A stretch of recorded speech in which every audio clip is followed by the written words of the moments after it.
விஜய் சாரும் திரிஷா அவர்களும் பாம்பே போயிருக்காங்க. ஒரு போலியான ஒரு விஷயத்தை நீங்க உங்களோட கொள்கையில கோட்பாடுல அதை நீங்க காட்டுங்க. அதை விட்டுட்டு அந்த தங்கச்சி திரிஷா மேல ஏங்க அப்படி உங்களுக்கு ஒரு வன்மத்தை காட்டிட்டு இருக்கீங்க? ஒரு வளகாப்பு நிகழ்ச்சிக்காக தான் போனது. ஒருவேளை திரிஷா அவர்களும் போயிருக்கலாம். ஆனால் நீங்க கண் கூட பாத்தீங்களா? அவங்க ரெண்டு பேரும் ஃபிளைட்ல ஏதோ பக்கத்துல உட்கார்ந்தாங்களா? ஹோட்டல் ரூம் பக்கத்து ரூம் எதுவும் போட்டிருந்தாங்களா? வளைகாப்புக்கு போயிட்டு அந்த மஞ்சள் பூசுவாங்கல்ல, கையில வளையல் போடுவாங்கல்ல, அப்ப ரெண்டு பேரும் இந்த பக்கம் திரிஷா அவர்களும் இந்த கையில விஜய் சாரும் வளையல் போட்டது நீங்க எதுவும் பாத்தீங்களா? தயவு செஞ்சு சினிமாக்காரங்களை வாழ விடுங்க. எதுக்கு எடுத்தாலும் உங்களுக்கு சினிமாக்காரங்க தான் இலக்காரமா போச்சு. விஜய் சாருக்கு நீங்க ஓட்டு போடுறீங்களா இல்லையா?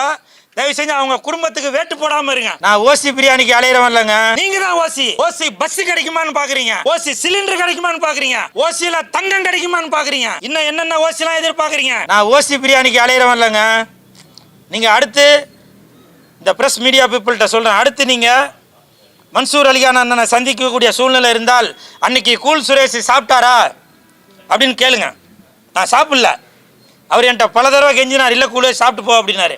இல்லைண்ணா எனக்கு வேணாண்ணா அப்படின்னு சொன்னேன். என்ன காரணம் தெரியுங்களா? அவர் தன்னால் முடிந்த ஒரு உதவியாக மக்களுக்கு பிரியாணி வழங்கிட்டு வராரு. ரம்ஜானுக்காக மட்டும் இல்லை, எப்பவுமே உதவக்கூடிய குணமுள்ளவர் தான் மன்சூர் அலிகான் அண்ணன். அப்போ நான் ஒரு வார்த்தை சொன்னேன், அண்ணா எனக்கு பிரியாணி வேணாண்ணா, நான் சாப்பிட்ற சாப்பாடை இன்னொருத்தருக்கு கொடுக்கலாண்ணே. ஏன்னா எனக்கு நிறையா இஸ்லாமிய நண்பர்கள் இருக்காங்க.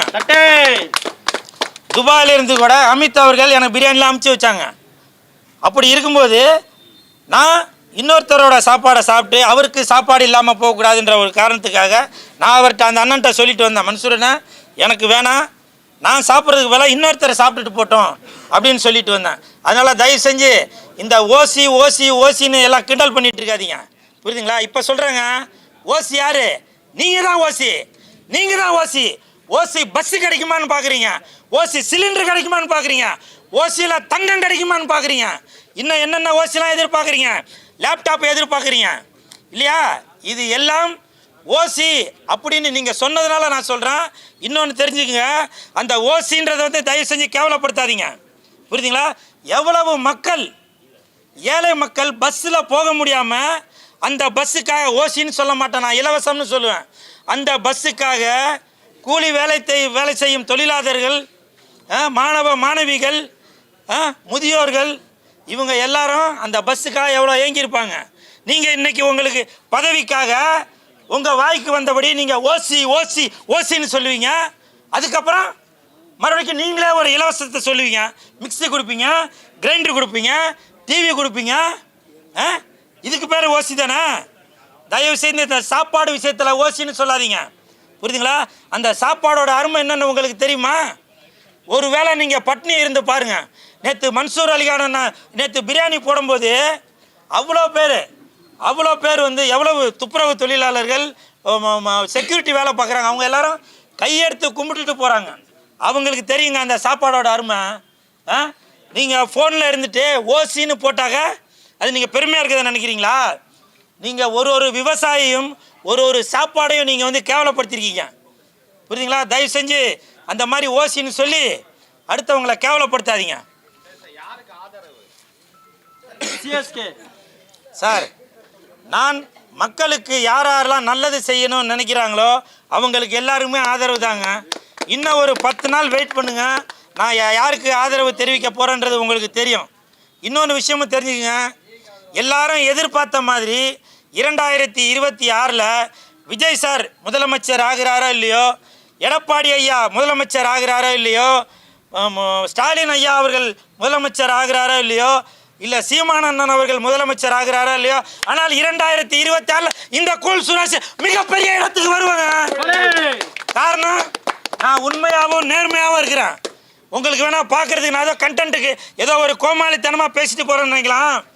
உண்மையிலேயே சாப்பிட்ற சோத்துக்கு நான் உண்மையாக இருக்கிறேன், நேர்மையாக இருக்கிறேன். மற்றவங்கள மாதிரி இன்னைக்கு ஒரு பேச்சு, நாளைக்கு ஒரு பேச்சு, அங்கேருந்து பொட்டி கொடுத்தா இந்த பக்கம் தாவறது, இங்கேருந்து பொட்டி கொடுத்தா அந்த பக்கம் தாவறது, அந்த மாதிரி வேலை பார்க்கல நான். உங்கள் அம்மா எங்கள் அம்மா இல்லை, சினிமா. எப்படி நான் எங்கள் அம்மாவோட வயிற்றுலேருந்து நான் மாரிலேருந்து பால் குடிச்சு நான் இன்னைக்கும் என்னோட தாய் தகப்பனுக்கு ஒரு மகனாக இருக்கிறேனோ, அந்த மாதிரி இந்த சினிமாவுக்கு நான் எப்பவுமே உண்மையாக இருப்பேன், நேர்மையாக இருப்பேன்.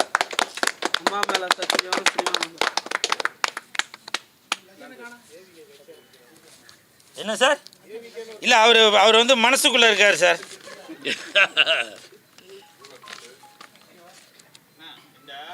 ம் ம் சார் சொல்லுங்கள், கேட்குது. சார்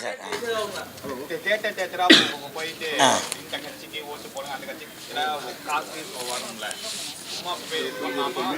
கேம்பீனா போனா இன்னும் கூல் சுரேஷ் வந்து சார். இல்லை சார், நீங்கள் சொல்கிறது என் மீது, என் குடும்பத்தின் மீது நான் நல்லா இருக்கணுன்ற அக்கறையில் நீங்கள் சொல்கிறீங்க எனக்கு ஒரு வருமானத்தை தரணும் அப்படின்னு. ஆனால் அந்த மாதிரி ஓட்டுக்கு காசும் கொடுக்கக்கூடாது, காசுக்கு வாங்கக்கூடாது அப்படின்ற ஒரு கொள்கையில் உள்ளவன் நான்.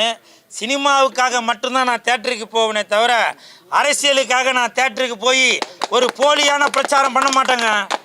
அப்படி ஒரு வேளை எனக்கு அந்த கட்சி தலைவர் பிடிச்சிருக்கு, இந்த கட்சி தலைவர் பிடிச்சிருக்குனாக நான் வீடு ஏறி அவங்களோட பாதம் தொட்டு நான் கேட்பேன், இவருக்கு நீங்கள் தயவு செஞ்சு ஓட்டு போட்டு இவரை நீங்கள் ஜெயிக்க வைப்பீங்க அப்படின்னு.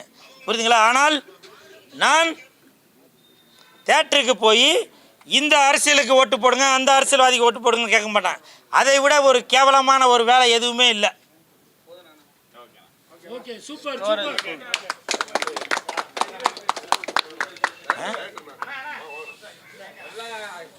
தேர்தல் நெருங்கிடுச்சு, எல்லா அரசியல் தலைவரும் பிஸியா இருக்காங்க, ஒருத்தர் மட்டும் பாம்பேக்கு ஒரு விசேஷத்துக்கு போயிருக்காரு. அதை பத்தி அது நானும் பார்த்தேங்க. இப்போ கூட பாருங்கள், விஜய் சார் வந்து அட்லி சார் அவருடைய இயக்குனர் அவருடைய மனைவிக்கு வளகாப்புக்காக பாம்பே போயிருக்காரு.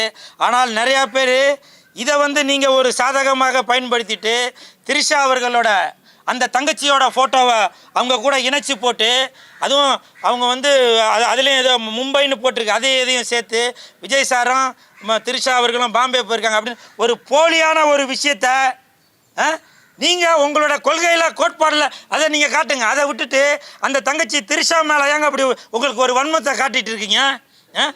விஜய் சார் போனது அட்லியோட மனைவிக்கு வளைகாப்புக்காக போயிட்டுருக்காரு. ஆனால் நீங்கள் என்ன பண்ணுறீங்க, ஒரு அரசியல் ஆதாயத்திற்காக நீங்கள் அவங்களும் இவங்களும் இணைச்சி வச்சு பேசிட்டீங்க. தயவு செஞ்சு விஜய் சாரை வாழ விடுங்க. நீங்கள் அரசியலில் விஜய் சாரை முதலமைச்சர் ஆக்குறீங்களோ இல்லையோ, அவருக்குன்னு ஒரு குடும்பம் இருக்குது. புரியுதுங்களா? அந்த குடும்பத்தை தயவு செஞ்சு நீங்கள் சீர்குலைச்சிடாதீங்க. அந்த கமெண்ட்டில் உள்ளவங்களுக்கு தான் சொல்கிறேன், சில அரசியல்வாதிகள் வேணும்னே நீங்கள் ஒரு பிம்பத்தை உருவாக்கிட்டு இருக்கீங்க. அப்படிப்பட்டவர் இல்லை விஜய் சார், சரிங்களா? தயவு செஞ்சு அந்த மாதிரி போலியான ஒரு விஷயத்த வெளியில் கொண்டு வராதிங்க. விஜய் சார் போனது ஒரு வளகாப்பு நிகழ்ச்சிக்காக தான் போனது. ஒருவேளை திரிஷா அவர்களும் போயிருக்கலாம், ஏன்னா அவங்களும் நடிகை என்பதனால் சினிமா குடும்பத்தை சேர்ந்தவர்களும் அவங்களும் கூட போயிருக்கலாம். ஆனால் நீங்கள் கண் கூட பார்த்தீங்களா, அவங்க 2 பேரும் ஃப்ளைட்டில் எதுவும் பக்கத்தில் உட்காந்தாங்களா? ஹோட்டல் ரூம் பக்கத்து ரூம் எதுவும் போட்டிருந்தாங்களா? சொல்லுங்கள். வளைகாப்புக்கு போயிட்டு அந்த மஞ்சள் பூசுவாங்கள்ல, கையில் வளையல் போடுவாங்கள்ல, அப்போ 2 பேரும் இந்த பக்கம் திரிஷா அவர்களும் இந்த கையில் விஜய் சாரும் வளையல் போட்டது நீங்கள் எதுவும் பார்த்தீங்களா? எதுக்காக இப்படி தவறான ஒரு விஷயத்தை இது பண்ணீங்க? தயவு செஞ்சு சினிமாக்காரங்களை வாழ விடுங்க. எதுக்கு எடுத்தாலும் உங்களுக்கு சினிமாக்காரங்க தான் இலக்காரமாக போச்சு. தயவு செஞ்சு அவங்க குடும்பத்தை வாழ வைங்க. விஜய் சாருக்கு நீங்கள் ஓட்டு போடுறீங்களோ இல்லையோ, தயவு செஞ்சு அவங்க குடும்பத்துக்கு வேட்டு போடாமல் இருங்க. ஓகே, நன்றி, வணக்கம்.